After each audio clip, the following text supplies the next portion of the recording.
మచిలీపట్నంలో ఒక యువతి తన ప్రేమను నిలబెట్టుకుంటూ సమాజానికి ఆదర్శంగా నిలిచింది.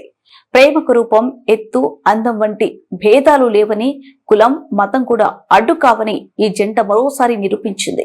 రాజుపేటకు చెందిన యువతి మరొగచ్చు వ్యక్తిని ప్రేమించి వివాహం చేసుకోవడం స్థానికంగా చర్చనీయాంశంగా మారింది. అదే ప్రాంతానికి చెందిన వేముల శశి ఓ ముస్లిం యువతి మధ్య 9వ తరగతిలో ప్రారంభమైన స్నేహం క్రమంగా ప్రేమగా మారి ఇప్పుడు వివాహ బంధంగా మారింది. యువకుడు జిల్లా కోర్టులో కాంట్రాక్ట్ ఉద్యోగిగా పనిచేస్తుండగా యువతి మెడికల్ షాప్ లో పనిచేస్తుంది. ప్రేమలో ఎలాంటి అడ్డంకులు లేవని నమ్మిన ఈ జంట తమ నిర్ణయంపై నిలబడింది. అయితే ఈ ప్రేమ వివాహానికి పెద్దలు అంగీకారం లభించలేదు. యువతి తల్లిదండ్రులు, బంధువులు ఈ వివాహానికి తీవ్రంగా వ్యతిరేకించారు. దీంతో యువ జంటకు కుటుంబ సభ్యుల నుండి ఒత్తిడి పెరగడంతో తమ ప్రేమను కాపాడుకోవాలనే ఉద్దేశంతో యువ జంట ఇనుకుదురుపేట పోలీసులను ఆశ్రయించింది.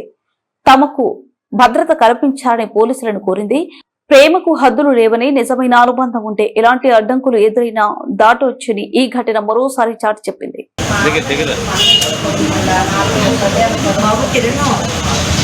Pode,